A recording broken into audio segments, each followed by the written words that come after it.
जब ईरान पर surgical strike होता है, आयतुल्ला खमीनी के साथ साथ जो पूरी टॉप लीडरशिप है, 40 लोगों को उनको जब मार गिराया जाता है, तो लगता था कि ईरान की स्टोरी यहां खत्म होने वाली है, लोग सड़कों पर आ जाएंगे, क्रांति आ जाएगी, सत्ता पलट हो जाएगी, वेनेजुएला पार्ट 2 हो जाएगा और ट्रंप अपने आप को विजेता घोषित कर देगा। लेकिन 1 महीने होने को आ रहे हैं, 28 मार्च आते आते कहानी कुछ पलटी हुई लग रही है। अमेरिका को पीछे ढकेल दिया गया है, ईरान डिक्टेट कर रहा है युद्ध होगा नहीं होगा, सीज फायर होगा या नहीं, एक लंबे युद्ध की तैयारी दिख रही है और ट्रंप को troops on the ground, boots on the ground डालने की जरूरत दिख रही है।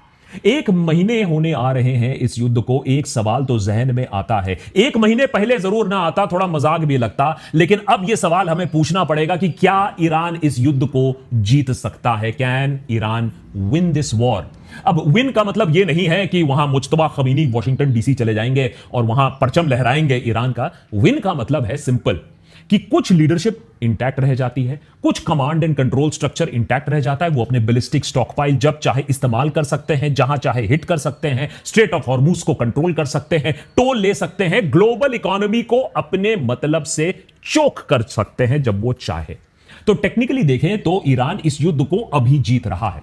सवाल यह है कि अगर इसी तरीके से ईरान इस पेस को मेंटेन करता है, अमेरिका इस होल्ड को तोड़ नहीं पाता है 6 महीने के लिए, 1 साल के लिए, तो इससे अमेरिका के फ्यूचर पर, अमेरिका के इमेज पर क्या इंपैक्ट पड़ेगा? और इसीलिए हमारा यहां मानना है देशभक्त पर कि ये जो वॉर है, इसका आउटकम हमारी पूरी दुनिया को, जैसे हम इस दुनिया को देखते हैं, जैसे पावर इक्वेशन है इस दुनिया में, उसको पूरी तरीके से रीबैलेंस कर सकता है। 1 महीने से इसी टॉपिक पर हम एपिसोड इसलिए बना रहे हैं क्योंकि हमारे जिंदगी का सबसे अहम युद्ध है ये, और इसका इंपैक्ट पूरी दुनिया पर पड़ेगा, भारत पर भी पड़ेगा। अब ये जो सवाल है, इसका जवाब जानना इतना जरूरी क्यों है? इसका जवाब जानोगे तभी आप समझोगे कि ट्रंप इतना डेस्परेट क्यों है इस युद्ध को खत्म करने के लिए। या तो ट्रूप्स भेजेगा, या तो कह रहा है कि नहीं, इरानियंस तो बहुत बढ़िया हैं, मैं तो उनको कॉम्प्लीमेंट करता हूं, सीज फायर ऑफर देने की कोशिश कर रहा है, दूसरे दिन धमका भी रहा है कि 2 दिन में खोलो स्ट्रेट ऑफ हॉर्मुज, नहीं तो मैं तुम्हें खत्म कर दूंगा, तीसरे दिन डिल्यूजनल टॉक्स भी कर रहा है, कह रहा है कि अरे वो तो चाहते हैं कि मैं बन जाऊं आयतुल्ला। इसके बारे में खैर पूरा एपिसोड बनाकर रखा है, समय मिलेगा तो देख लीजिएगा कि ट्रंप कैसे डिल्यूजनल भी हो गए हैं। लेकिन पिछले 24-48 घंटे में बहुत कुछ और बदला है। ईरान ने ट्रंप के पीस पॉइंट, ये जो 15 पॉइंट पीस प्रपोजल है, उसको लिटरली रिजेक्ट कर दिया है। कोई बातचीत नहीं हो रही है, डायलॉग नहीं हो रही है पाकिस्तान में। भारतीय मीडिया में बहुत सारी कवरेज हुई थी इस चीज को लेकर, हमने कवर नहीं किया था क्योंकि हमें मालूम था कि ईरान अभी ट्रंप को सीरियसली नहीं ले रहा है। हालांकि हमारे फॉरेन मिनिस्टर जयशंकर जी ने अपने आप को काफी एक्सपोज कर दिया, कहा कि हम बातचीत नहीं कराते हैं, हम मीडिएशन नहीं कराएंगे, हम दलाल नहीं है। पिछले साल कह रहे थे कि भैया हम ही एक देश हैं जो यूक्रेन, रशिया, इजराइल, ईरान से बातचीत कर सकता है, लेकिन अब हम दलाल बन जाते अगर हम मीडिएटर होते। खैर वो दूसरी बात है। ईरान ने पूरा जो इक्वेशन है अब फिर से पलट दिया है। ट्रंप की boots on the ground strategy सुनकर ईरान ने बोल दिया है कि अगर ऐसा होता है तो हम यूएई को टारगेट कर देंगे, हम उस पर धावा बोल देंगे, हम उसे कैप्चर कर देंगे, हम उसे इन्वेड कर देंगे। कोई भी देश जो अमेरिका के ग्राउंड इन्वेजन को सपोर्ट करेगा उस पर हम अटैक कर देंगे, उसे हम कैप्चर कर देंगे। याद रखें, ईरान ने ऑलरेडी 13 यूएस बेस जो गल्फ में थे उसे खत्म कर दिया है, एलिमिनेट कर दिया है। वहां अमेरिका के लोग जा तक नहीं सकते हैं, काम तक नहीं कर सकते हैं। और अब वहां से जो भाग कर लोग यूएस होटल में छिपे हुए हैं, सिविलियन एरियाज में छुपे हुए हैं, अब ईरान कह रहा है कि हम तुम्हें भी टारगेट करेंगे जहां से तुम ऑपरेट कर रहे हो। आईआरजीसी ने एक धमकी दी है, in the coming hours we will attack hotels in the United Arab Emirates, Bahrain and also in Damascus, Syria where American forces are staying. Technically तो अमेरिकन अगर आप देखो तो आज के डेट में अरब जो सिविलाइजेशन है, जो सिविलियंस हैं, उस पॉपुलेशन को ह्यूमन शील्ड की तरह इस्तेमाल कर रहे हैं। चौड़ से अपने मिलिट्री बेस में नहीं रह सकते हैं। लेकिन अमेरिका में बोला जा रहा है कि युद्ध तो वो जीत चुके हैं। अमेरिका बार बार यही कोशिश कर रहा है कि भैया देखो, मैं तो चाहता हूं युद्ध खत्म कर दो, लेकिन ईरान वॉर के जो स्कोप को है उसको एक्सपैंड कर रहा है। 1 मिलियन फाइटर्स मोबिलाइज कर रहा है आईआरजीसी, और यहां तक कि 12 साल के बच्चों तक को भी अलाउ कर दिया है कि आप भी युद्ध में शामिल हो सकते हो। अब आप इसको डिबेट जरूर कर सकते हो गुड या बैड, लेकिन इजराइल के हथकंडों के सामने पता नहीं गुड क्या रह गया और बैड क्या रह गया है। लेबनान में जो वो कर रहा है उसके बारे बारे में हमने ऑलरेडी आपको बता के रखा है, देख लीजिएगा एपिसोड। उधर आईडीएफ के चीफ कह रहे हैं कि इजराइल की जो मिलिट्री है वो कोलैप्स कर सकती है क्योंकि लोग नहीं है उनके पास, मैन पावर शॉर्टेज हो रही है। आप सोचिए, इजराइल की जो जेनोसाइड मशीनरी है वो अपने आप को स्ट्रेच्ड पा रही है। इतना पैसा, इतना सपोर्ट के बावजूद इजराइल अपनी लिमिटेशन समझ रहा है। उधर पेंटागन और 10,000 ट्रूप्स सोच रहा है कि हम भेजें ईरान में। अमेरिका लेकिन रुक रहा है, सोच रहा है, बूट्स ऑन द ग्राउंड डालने से पहले इतिहास को शायद देख रहा है कि कहीं मेरे साथ वियतनाम, इराक और अफगानिस्तान फिर से तो ना हो जाए। और इसीलिए ट्रंप ने अपना एनर्जी प्लांट पर जो बम गिराने का प्लान था उसको 10 दिन से पोस्टपोन कर दिया है। अब कहा है अप्रैल 6 नया डेडलाइन है। ट्रंप का कहना है कि ईरान मुझसे भीख मांग रहा था। ईरान कह रहा है कि भैया हमने कोई पॉज नहीं मांगा है। ईरान तो कह रहा है कम टू ईरान हबीबी। उधर हुतीज भी कह रहे हैं कि आओ हम भी आ रहे हैं, रेड सी को हम भी ब्लॉक करने वाले हैं। रशिया बैठकर वहां मुस्कुरा रहा है, उसका ऑयल रेवेन्यू $24 बिलियन हो गया है, डबल हो गया है एक महीने के अंदर। और चाइना वहां सीक्रेटली बैठकर नोट्स ले रहा है कि अमेरिका क्या कर सकता है, क्या नहीं कर सकता, उसकी कैपेबिलिटी क्या है, जिससे ताइवान पर जब वो कब्जा करे तो अमेरिका कुछ ना कर पाए। वहां भारत में भी हम तैयारी कर रहे हैं एक मैसिव ऑयल प्राइस हाइक के लिए। फिलहाल गवर्नमेंट ने ड्यूटी ऑन ऑयल को अभी स्लैश किया है, तो अभी तो पेट्रोल पंप में स्टेबल प्राइसेस है, लेकिन इलेक्शन के बाद क्या होगा किसी को पता नहीं। तो ऑब्वियस सी बात है, चाहे यूएस ईरान युद्ध में उनके धमाके जो हैं वो पूरी दुनिया अभी महसूस कर रही है और भी ज्यादा महसूस करने वाली है आने वाले दिनों में। इस युद्ध का आउटकम बहुत इंपॉर्टेंट है। अमेरिका युद्ध तो बहुत लड़ता है, लेकिन इस एक युद्ध से बहुत कुछ इस पर टिका हुआ है। यह सिर्फ स्ट्रेट ऑफ हॉर्मुज को वापस खोलने की बात नहीं है, वो तो बहुत एक छोटा सा गोल है। अमेरिका इसीलिए बार बार कहती रहती है हम जीत गए, हम जीत गए, हम जीत गए।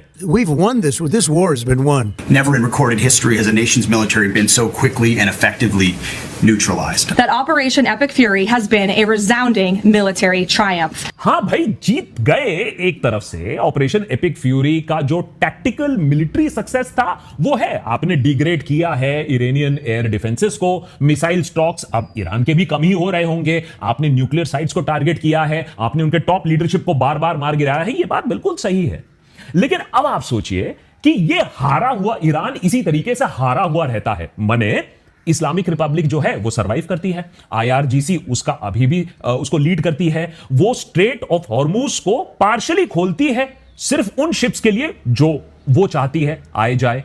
ईरान और जो उसके प्रॉक्सी नेटवर्क्स हैं, चाहे वो हुतीज हो या फिर हमास हो या हिजबुल्ला हो, वो कहें विक्ट्री थ्रू रेजिस्टेंस हमने ले लिया है। और तेहरान धीरे धीरे एक एसिमेट्री बिल्ड करे, रशिया और चाइनीज सपोर्ट अपने साथ ले ले।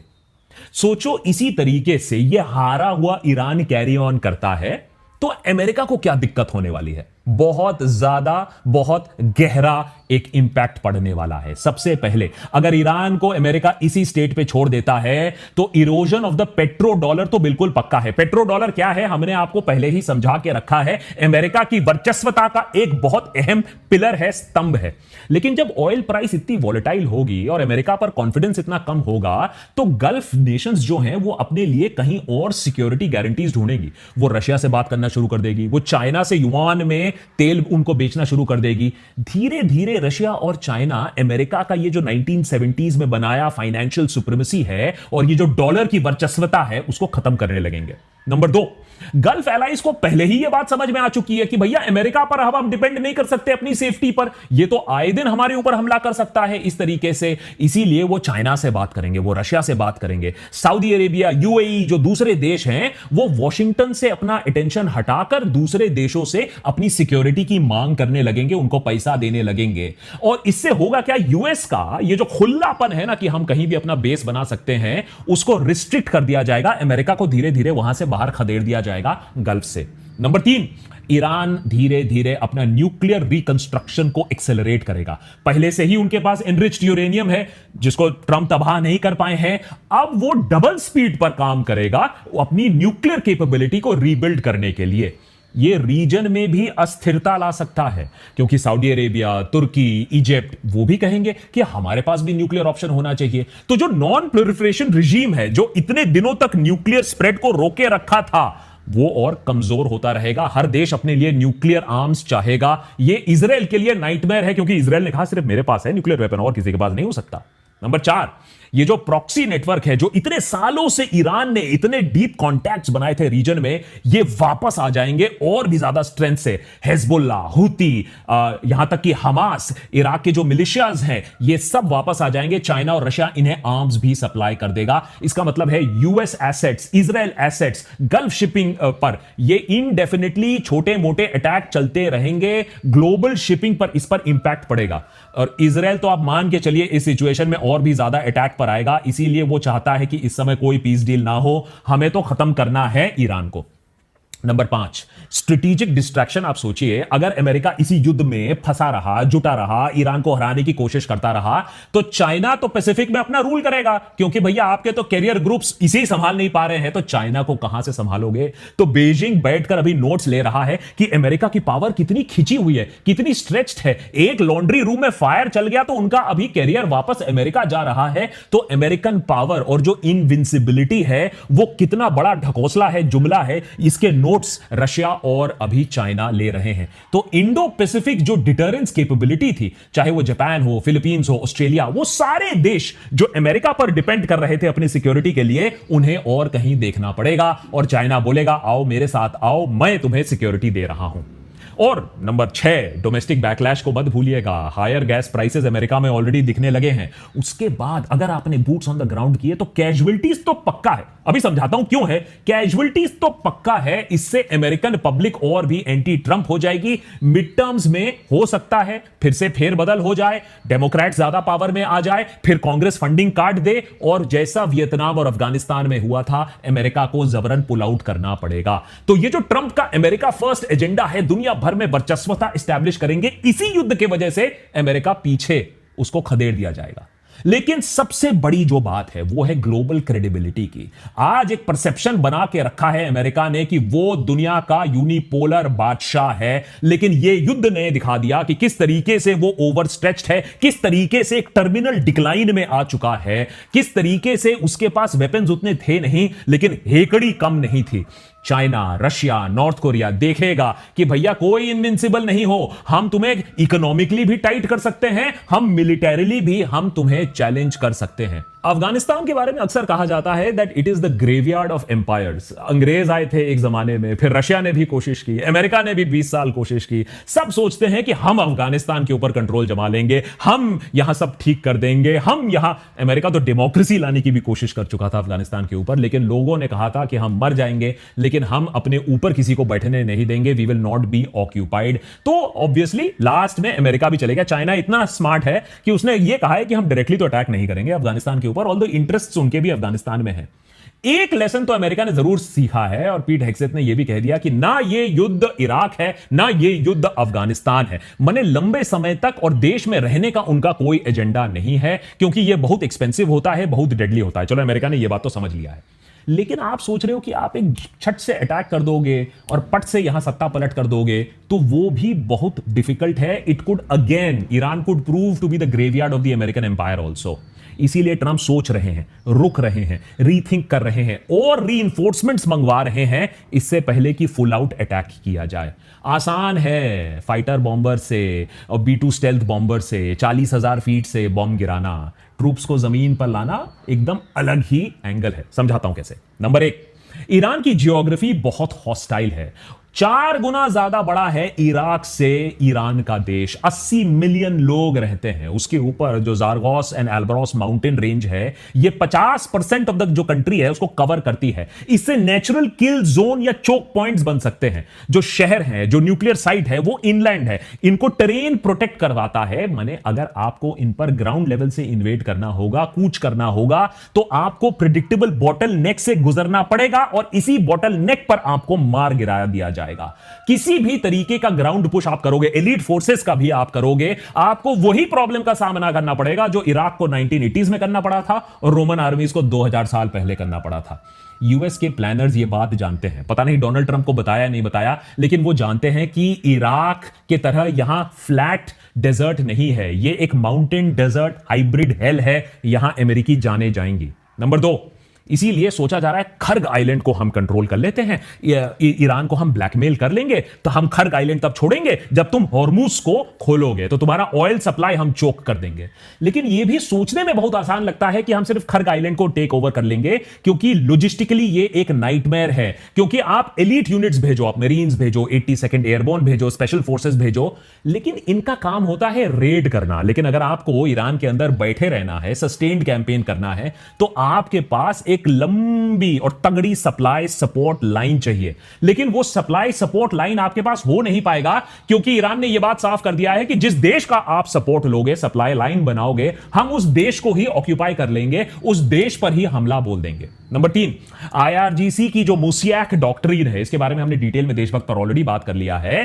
बेसिकली इंडिपेंडेंट कंट्रोल है, प्रोविंशियल कमांड कंट्रोल स्ट्रक्चर है, सबको खुली आजादी है, तुम्हें दिखे जो करना है कर लो। इसको एसिमेट्रिक वॉरफेयर कहते हैं। कोई कमांड तेहरान से नहीं आएगा, जैसा लोकल कमांडर सही समझेगा वैसा ही करेगा। तो इराक की तरह यह क्रम्बलिंग आर्मी नहीं है, यह ईरान की आर्मी है। इसी दिन के लिए इन्होंने तैयारी की है, 40 साल से इसी दिन की तैयारी की है। उन्होंने Iran Iraq war, Syria war, Iraq के प्रॉक्सी सबसे सीखा है। इसीलिए जो एक लिमिटेड ग्राउंड प्रेजेंस की बात ट्रंप सोच भी रहे हैं, वो गुरिल्ला वॉरफेयर के सामने बहुत बुरी तरीके से मात खाएगा। वियतनाम, अफगानिस्तान से 4 गुना ज्यादा कॉम्प्लेक्स है यह सिचुएशन, 4 गुना ज्यादा लोग मारे जा सकते हैं। इसीलिए IRGC के जो कमांडर्स हैं वो ओपनली कह रहे हैं हम इसे ग्रेवयार्ड फॉर अमेरिकन बनाकर रखेंगे।